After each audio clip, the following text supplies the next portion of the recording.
Hello Wargamers, Warcast Gaming. My name is Ben. I'm Ben, aka the Bear, because there are two of us. In these videos I'm going to be going through just doing some painting bits and pieces and stuff that we like. I'm going to be doing some salamanders and possibly some Seraphon, Lord of the Rings as well. First off, I'm starting off with something that I quite like as a model. This is the Molten Infernoth. If you like the videos, fantastic. If not, yeah, there you go. But let's crack on. Starting here with Flash Kits Yellow over the top of an undercoated Wraithbone spray from Games Workshop. All I'm going to do is I'm going to apply this all over the model himself, ignoring all the rocks around, because they will be painted at a later stage. One thing I will say is that as I went through this, it's probably easier to actually paint the rocks first, only because then you can get the object source lighting from you're doing it, and you don't go onto the lava or anything. But mistakes are made, and you always end up trying and testing different things. So if I just apply the Flash Kits Yellow over all of the model, that'll give it a nice bright or warm sort of feel, to give that heat that you would find would be underneath all of this. Obviously you want to work from the heat, the hottest source, outwards. I wouldn't start with anything too major. Obviously there are certain ways you could go. You could go with the blue to start with, build that up to the yellows and that, looking at different flame techniques. The best thing to do is just have a look across the internet and sort of find the kind of style of flame that you like, and that way you can sort of work from there. I just like to go from a nice sort of yellow, work my way up to oranges, through oranges into reds, and then from reds I'm mixing with the black to build up that sort of darkening feel, and then go straight into some blacks. For now, what I'm doing here is just undercoating it all in yellow.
Step that I'm going to be doing is a heavy dry brush as such, of another yellow. I'm using Uri Yellow for this. I find it just helps to take that from flash kits to the next step of orange. It helps to put in that sort of step.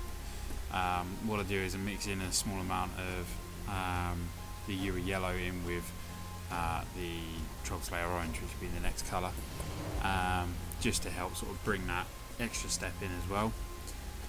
Just helps to add to the model.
Just finishing up the Uri Yellow here. What you'll actually notice is that the camera is picking it up as quite dark. It was a bit darker on the model as I was recording. I am only using my camera phone to do this though. So, but as the next step is to do the Troll Slayer Orange. It looks quite red in this video. I need to sort out my lighting. But I do a slight mix with what I have left over on the palette from the Uri Yellow with the Troll Slayer, just to sort of be able to tie everything together a bit better in a step, so it doesn't sort of jump out. Obviously, for the most part, I am dry brushing this because it's just much easier, I find, to do it. I could spend ages and ages and ages to pick out every rock scale, I suppose they are. For me, I find this a lot easier. I'm not an expert painter. I'm confident in what ability I have, and my models come out looking semi-alright.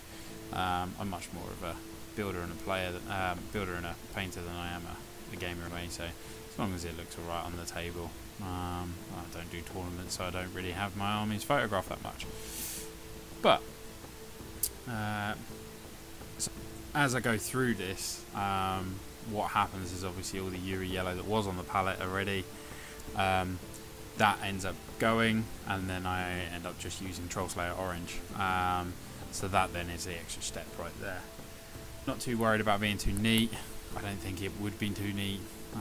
It's all over the place. It's fire at the end of the day. I think fire is potentially one of the hardest things to try and capture in a model, because it's along with certain smoke and such like that. And as well, that with my brush, I'm using an incredibly cheap brush. My sister, she bought me a little model set of a T-Rex, and it was a paint your own dinosaur thing, and it's just a little brush from that, so it will get wrecked really easily. Generally I use GW brushes or army painter brushes. Quite like them. I'm quite happy with how they come out and their use of them. So.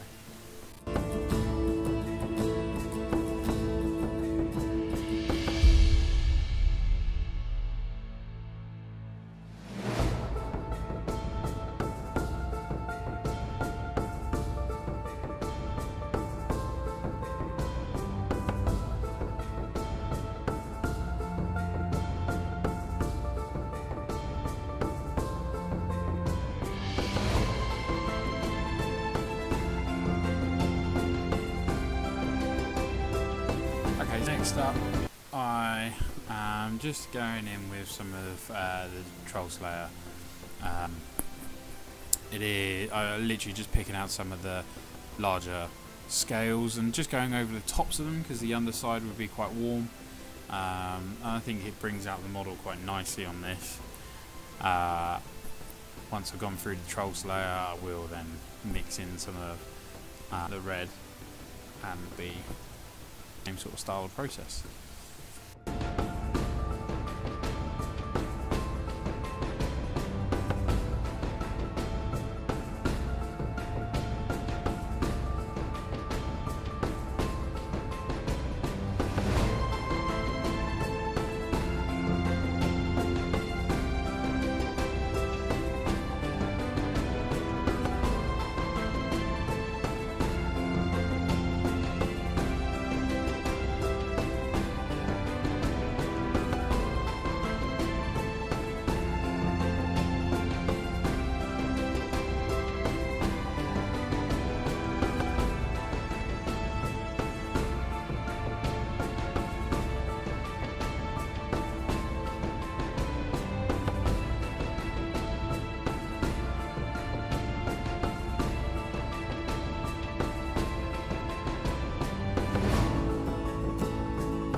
At this point in painting the model, the Troll Slayer has run out on the palette for the most part, I would say. I'm now simply using Sun Scarlet as the main colour, so you will find that it will start to get a little bit redder now.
Now I am really going in quite heavily with the Evil Sun Scarlet.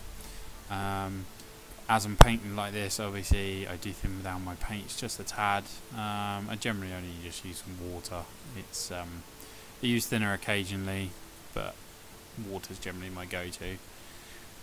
So I'm just going in, touching up large sort of areas of the scale patterns and things, and I'll go through the rest of it and finding like the really raised areas away from the heat source, where the red's going to be the sort of cooling of them that he's covered in, I guess, or he is made of.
So when you'll be able to see, like the camera will pick it up, that the face is quite dark.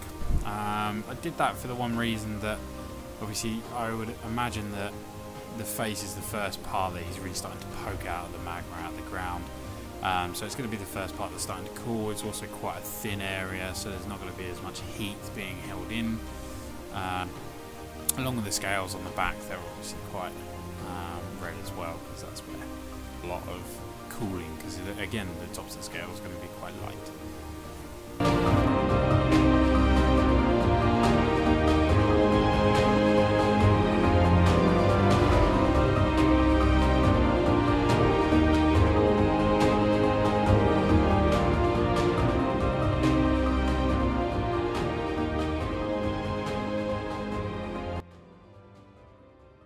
At this step, I'm going in with Evil Suns, which we've got quite a bit left on the palette. Now mixing in some Abaddon Black. This will help to really darken down the red. I don't feel like many of the other reds are good for this step, because I'm going over the Evil Sun Scarlet, so I want to just darken down that same colour a bit. I mix it up on the palette until I'm happy with that sort of colour, and then just heavy dry brushing over the top of all these sort of mag nails that are on his back and places. And what I'm doing is I'm trying to make sure as well that I go in one direction. If you was to go from upwards up his back, then you're going to obviously colour the underside where you're aiming to keep the heat source underneath. So trying to follow the scales down his back, across his head, places like that, just to keep it showing where the heat source is actually coming from.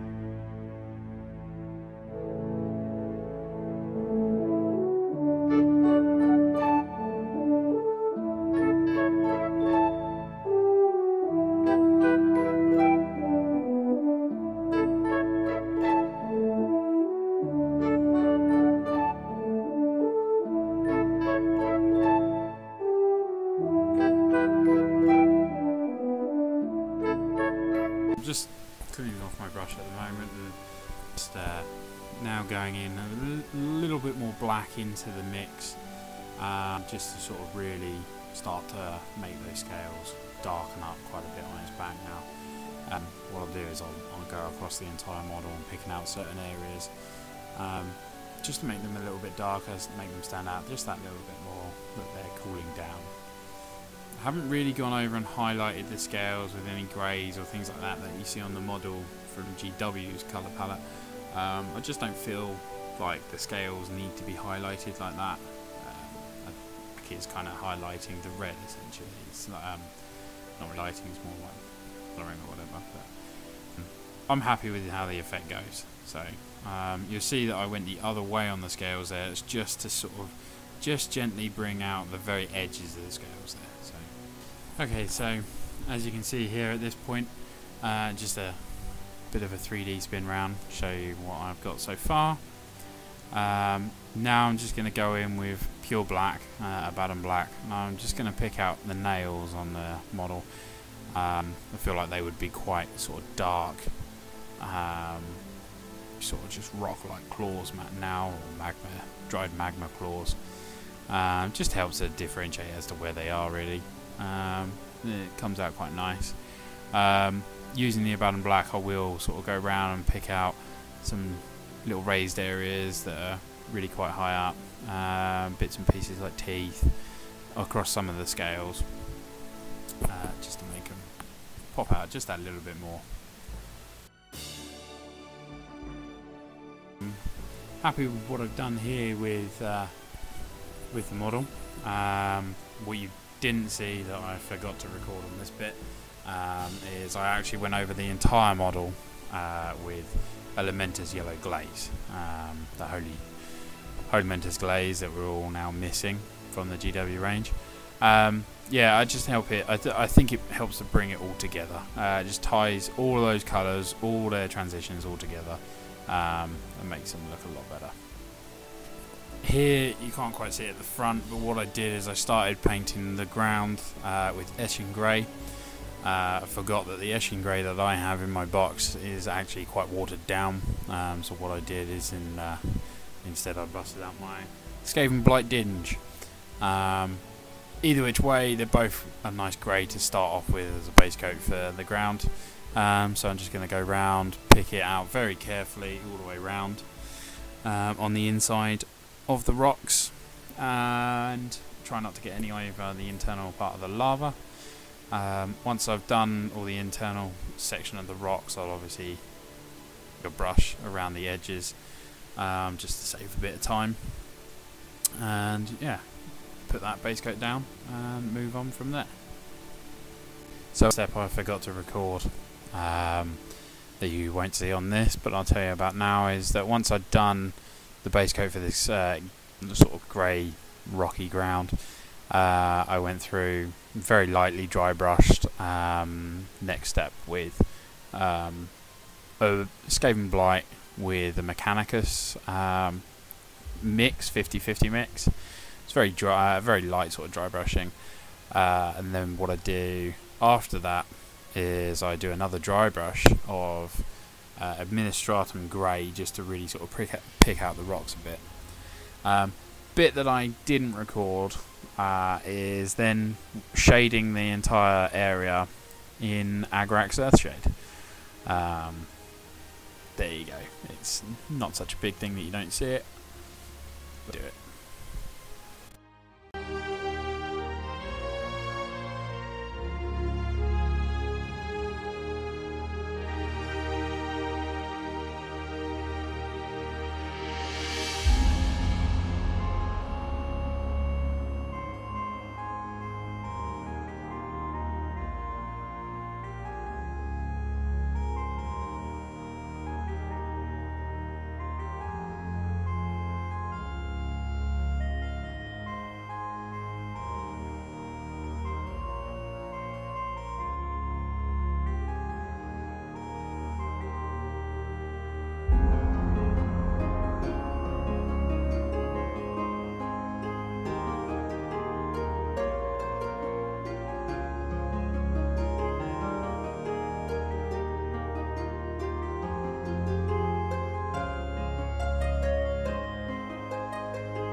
So a step I forgot to record that you won't see on this, but I'll tell you about now, is that once I'd done the base coat for this sort of grey rocky ground, I went through very lightly dry brushed next step with a Skaven Blight with a Mechanicus mix, 50-50 mix. It's very dry, very light sort of dry brushing, and then what I do after that is I do another dry brush of Administratum Grey just to really sort of pick out the rocks a bit. Bit that I didn't record is then shading the entire area in Agrax Earthshade. There you go. It's not such a big thing that you don't see it, but do it.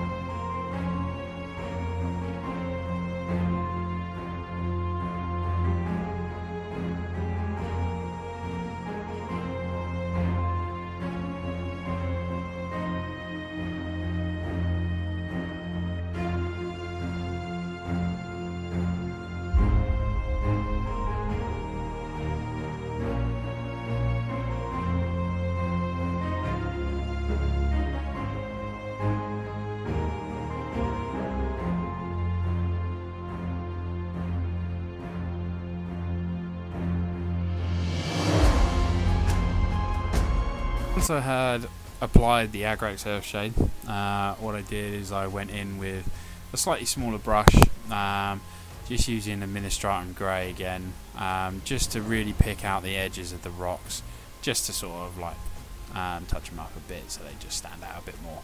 They got that little bit of character. Obviously, I don't want to have the base taking away too much from the model, but the base needs to look good as well. Obviously, as I'm saying, I'm not the best painter in the world, but I paint to an ability that I have, and I'm hoping that some of these videos I'm going to do for this series are going to help some of those amateur painters out there that are just like me, who just, you know, you look at some of the people's videos that are absolutely fantastic painters I've seen across YouTube and on the Facebook groups, and you just think, I really wish I could paint like that, but that's not my skill. So hopefully I help some people out at my level, and they can get some tips and ideas, and while they're working their way up to the next level.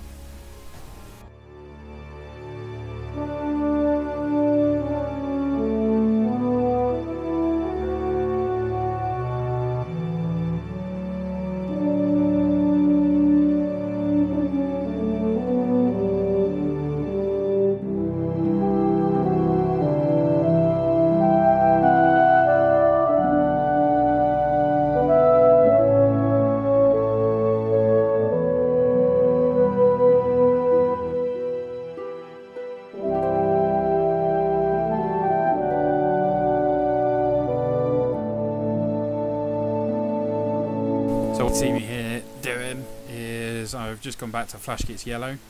I'm going to go back with Flash Kits Yellow and Troll Slayer Orange and Evil Sun Scarlet. And what I'm going to do is just coming up from the lava, up the side of the rocks, in between gaps, things like that. I'm just going to paint in very gently, very lightly, each of the colours, leaving a slight gradient in between each time, just to get that sort of glow effect, or that feel of a glow effect coming from the lava up the side of the rocks, and then to just make it not look like it's sort of. I just think that the object source lighting is always really good. So as you can see, I'm going through here and now with Troll Slayer. The next one will be Evil Sun Scarlet. Little addition here, all I'm doing is I've taken some of the Forge World Weathering Powders, the black soot version. I'm not very familiar with using these. I bought it on a whim a little while ago because I play Salamanders, as you're going to find out.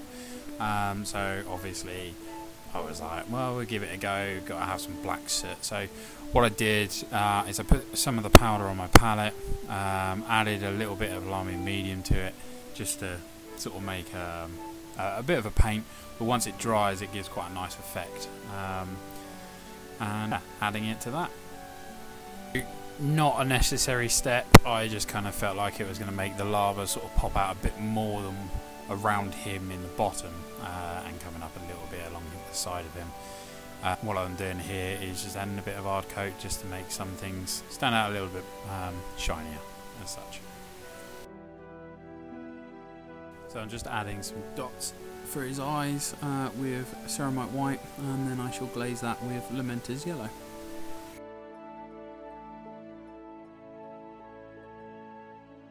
There we have it.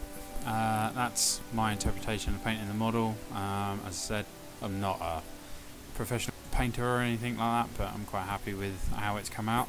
I'm going to use it in my Salamander's army, probably as a diorama or as part of a psychic spell or something. Like my videos, then obviously like this one, comment, share it, subscribe to the Warcast gaming channel. I know that we could use the subs, and check out our live streams that we're trying to do, a couple of painting ones every couple of weeks, and yeah, hope to see you guys again soon.